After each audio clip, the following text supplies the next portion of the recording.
7 things you probably didn't know you need to know. I'm Jamie East, and this is the Smart 7. Good morning, everybody. It's Monday the 31st of October and it's Halloween. And a big happy birthday to Marcus Rashford, Letitia Wright, Willow Smith and Rob Schneider. Last week we had Leaky Sue as former now current Home Secretary Suella Braverman was in the spotlight for rogue emails. That story's not over either, by the way. Now though, we've also got Leaky Liz. As it turns out, Liz Truss, our shortest serving PM, had her phone hacked when she was Foreign Secretary.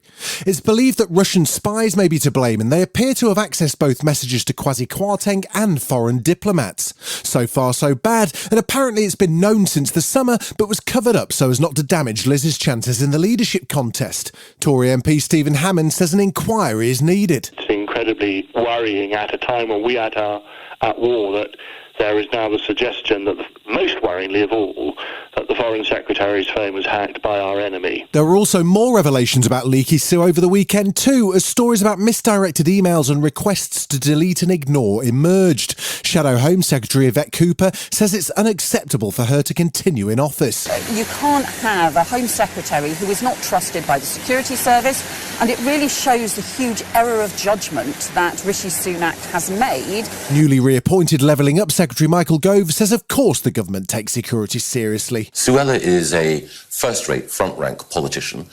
She acknowledged that a mistake had been made, and she's a valued member of the cabinet and someone whom I admire and like. Suella Braverman was not just in the spotlight for leaks, but also as a crisis in immigration seems to be growing, with reports of serious issues in migrant detention centres and almost 1,000 people arriving in small boats on Saturday alone. Sunday morning saw a bizarre incident in Dover where a man threw petrol bombs at a detention centre, and local Tory MP Natalie Elphick says the situation's becoming extremely difficult. Tensions have been running high over the last period, and indeed I'd raised my concerns about that with the Immigration Minister earlier this week. Conditions in the processing centre at Manston have been described as wretched, with the Independent Chief Inspector of Borders and Immigration writing to the Home Secretary to warn that the facility is unsafe. There have been reports of migrants contracting diphtheria in Kent, and Labour says the whole system is on the verge of collapse. Not only that, but as Tim Shipman explained to Times Radio, there's an ongoing legal issue with detentions as well. She has been repeatedly told by government lawyers that she's effectively illegally detained a group of asylum seekers at a processing centre in Kent. This legal advice, we're told, explicitly said not that if you carry on doing this you might break the law, but that you are already breaking the law.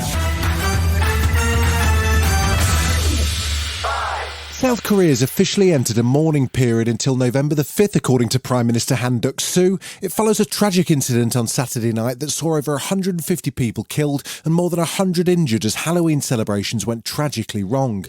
The Washington Post's Brian Peach describes what happened. There was just a crush of people that kind of funneled through. It was on a really steep incline, and so, it was a lot of people in a very crowded neighbourhood. The Itaewon district was packed with tens of thousands of people, and the victims were mostly teenagers and young adults from all over the world, including 2 Americans, French, Norwegian and Austrian nationals. Janelle Story witnessed the crush happening and spoke to Sky News. It really was just meant to be fun and dress up and have a good time, and it very quickly became more than that. It became an actual horror.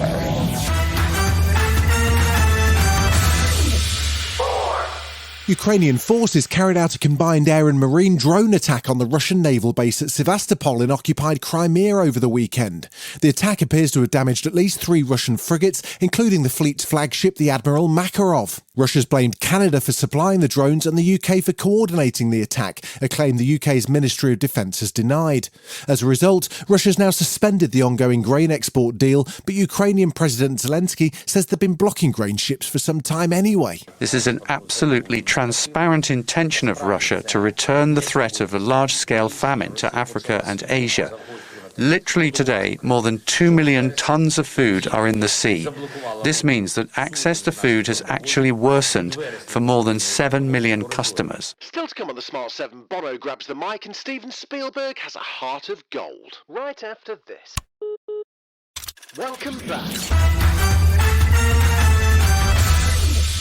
3. It was another busy Premier League weekend as Saturday saw Liverpool lose 2-1 to Leeds, while Chelsea's new boss Graham Potter saw his side take a beating at his old club Brighton, coming away with a 4-1 loss. Sunday saw Arsenal win 5-0 against bottom side Notts Forest, but worryingly for England's World Cup squad, Bukayo Saka limped off injured.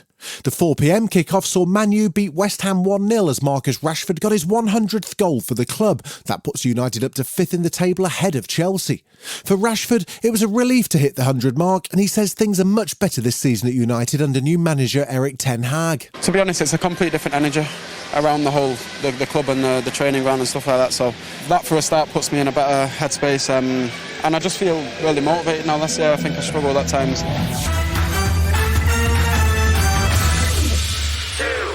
Graham Norton had a star-packed sofa on Saturday night with Eddie Redmayne, Taylor Swift, Alex Scott, Lady Blackbird, some guy called Bono as well. The never-knowingly modest U2 frontman's busy plugging his new book called it's called Surrender. Anyway, he pushed past Taylor and co to share a story about Frank Sinatra, which included a frankly terrible song that he and Edge wrote for old Blue Eyes. You know, actually, Edge and I wrote a song for him called 2 Shots of Happy, 1 Shot of Sad. And I sang him this song, which he sadly passed away before he got to record. If I can remember it, it went 2 shots of happy, 1 shot of sad. You think I'm a good man, but I know I've been bad. It's been a whole 40 years since E.T. the Extraterrestrial wanted to phone home. Child star turned talk show host Drew Barrymore got the gang back together to reminisce about the making of the science fiction family classic. And it turns out Steven Spielberg went above and beyond to keep the magic alive for his lead actress on set. We found you over there just talking away to E.T. And so we let Steven know, and so Steven, from that time on, appointed 2 guys to keep E.T. alive, so whenever you came over to talk to him, he could react to you. This has been The Smart 7. Wherever you're listening, do us a favour and hit the follow button. We'll be back tomorrow at 7 a.m. Have a great day. Written, produced and published by Daft Doris.